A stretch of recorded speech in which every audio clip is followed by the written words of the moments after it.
اللہ نے اس امت کو یہ مرتبہ بخشا ہے، حضور کی امتی جماعت کرائے گی، میں پیچھے پڑھوں گا، بعد میں دروازہ کھلائیں گے، پھر وہ دجال قتل ہوگا، اور وہاں قتل ہوگا جو آج اسرائیل کا سب سے بڑا ہوائی اڈہ ہے، لڈا اس کو کہتے ہیں، اس وقت لد کہتے ہیں، یہاں جا کر وہ ان کا لیڈر مارا جائے گا۔ عیسیٰ علیہ السلام پھر اس کا خون اپنے ہتھیار میں دکھائیں گے، تو ہیں یہ بش وغیرہ بھی انہیں کے چیلے، وہ بھی ان کی تحریب، مگر وہ الگ آدمی ہوگا۔ توبہ اس وقت تو ایسا آدمی فرمایا کسی علاقے میں جائے گا، لوگ نہیں مانیں گے، ان کی شاداب زمینیں جو شور ہو جائیں گی، توبہ ایسی ترقی، کوئی ایسی سپرے کرے گا، سب باغات اور کھیتیاں اجاڑ، اور کوئی جو مانیں گے ان کے ویران علاقے جو ہے نا وہاں باغ لہلانے شروع ہو جائیں گے۔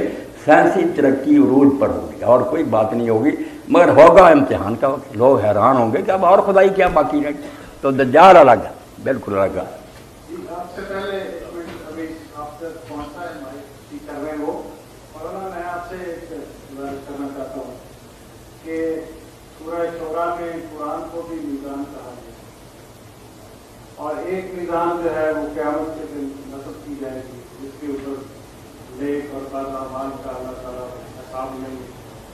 تو ایک تو یہ کہ جی قرآن کے معنی میں میزان ہے، اور دوسرا یہ کہ یہ ہم جو پناہ مانگتے ہیں وقنا عذاب المیزان، یہ اس وقت کیا کیفیت ہوگی، اور جو نیک آدمی کے نیک اعمال اور اس کے جو کبیرہ گناہ ہیں، کیا وہ ساتھ ساتھ وہ ایک نتیجت کا جو امتزاج ہے کہ وہ نیک کام بھی کرتا جاتا ہے، اس سے برائیاں بھی سرزد ہوتی جاتی ہیں، تو کیا ایسا تو نہیں کہ اس کی نیکیاں حبس ہو جائیں خدا نخواستہ اور برائیاں صرف رہ جائیں کہ یہ کیونکہ اس نے یہ کام بھی کیا ہے، یہ غیبت بھی کرتا ہے، نماز بھی پڑھتا ہے، تو نماز کا کیا فائدہ اگر غیبت نہیں چھوڑی اور اللہ حاضر کیا؟ تو یہ اس طرح سے کیا ہمارے ذہن میں بات ہونی چاہیے کہ وہ میزان جو ہے اس کے کس طرح کے عمل کو لے جائیں گے، اس بارے میں ذرا۔ ہاں صدیقی صاحب، اپنی گفتگو میں آپ نے بہت سی میزان جو ہے نا اکٹھی کر دیں۔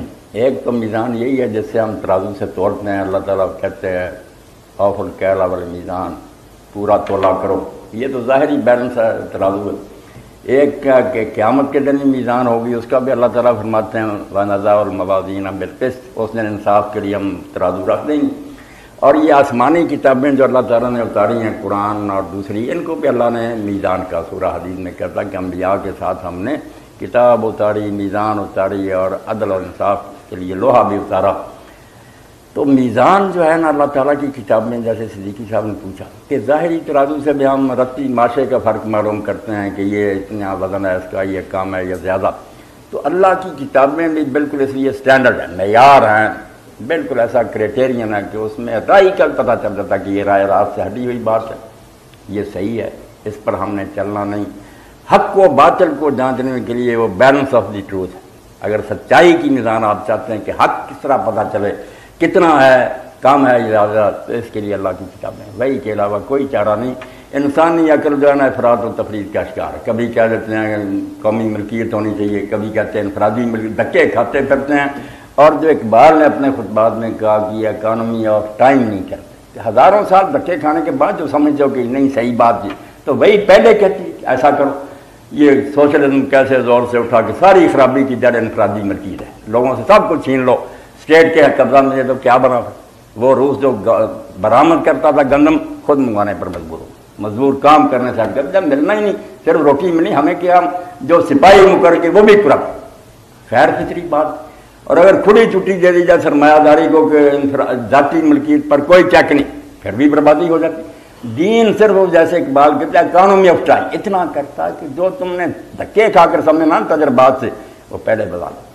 اب کبھی عورت کو اتنا آزاد کر دیتے ہیں کہ وہ پنجرے سے شیر باہر آ جاتا، اور جانتے ہیں کہ تاریخ انسانی بڑی ہے۔ صدیقی صاحب کہہ رہے ہیں اس عورت کو پوچھے کہ روم ہے، یونان ہے، مصر ہے، ہند، ساری دنیا کی کتابیں پڑھو، جب عورت گھر سے باہر آئی کوئی معاشرہ بچا؟ کبھی کرپشن سے نہیں بچ سکا۔ جتنے جی چاہے جتن کر لو، جتنا جی چاہے پڑھا لکھا لو، نہیں بچیں گے۔ عورت مرد کا اختلاط سیاہی ایسی ہے کہ اس سے پھر نتائج برے نکلیں، اور نکل رہے ہیں، ساری دنیا مجرے، کیا اخبار اور رسائل میں آ رہا، ایسے ایسے جرائم جو سوچ نہیں سکتے تھے وہ بچیوں کے ساتھ ہو رہے ہیں، یعنی غیر فطری کام، وہ جو ظلم والی بات وہ بھی غلط ہے۔ اللہ کے رسول علیہ السلام کے بارے میں علامہ اقبال فرماتے ہیں کیسی پیاری بات، آنکھ نازک بر وجود اس کائنات، ذکر اوپر فرمود باقی بوسرا۔ اقبال ہی تھا۔ اگر وہ لڑکی سمجھتی ہوتی فارسی تو صدیقی صاحب سمجھاتے ہیں، کہتا ہے آنکھ نازک بر وجود کائنات، جس کے وجود پر کائنات کو فخر ہے، وہ نہ پیدا ہوتا یہ دنیا بے رونق ہوتی۔ اس سرور عالم نے کیا فرمایا؟ ذکر او فرمود باتی، یہ میری بچیاں بہنیں بیٹھی، فرمایا نماز اور خوشبو کے ساتھ ذکر کیا کہ عورت جو ہے وہ کسی روم میں، بیٹی ہے، بہن ہے، ماں ہے، بیوی ہے، یہ جیسی نماز کی حیثیت ہے دین میں اور خوشبو بہترین۔ فرمایا وہ چیزیں پسند رکھیے میں بچیوں کی، بیٹیوں کی، حضور نے فرمایا نماز کی طرح عزت کریں۔ اور جو لوگ سمجھتے ہیں کہ یہ پاؤں کی جوتے، فرمایا انہوں نے دین کے فلسفے کا ایک ذرہ بھی نصیب نہیں۔ جو دین کہتا کہ ماں ہے تو اس کے قدموں کے نیچے جنت، اگر 3 بیٹیاں یا 2 پیدا ہو گئیں تو باپ کے لیے دوزخ کی طرف سے آڑ بچا لیں گے اس کو۔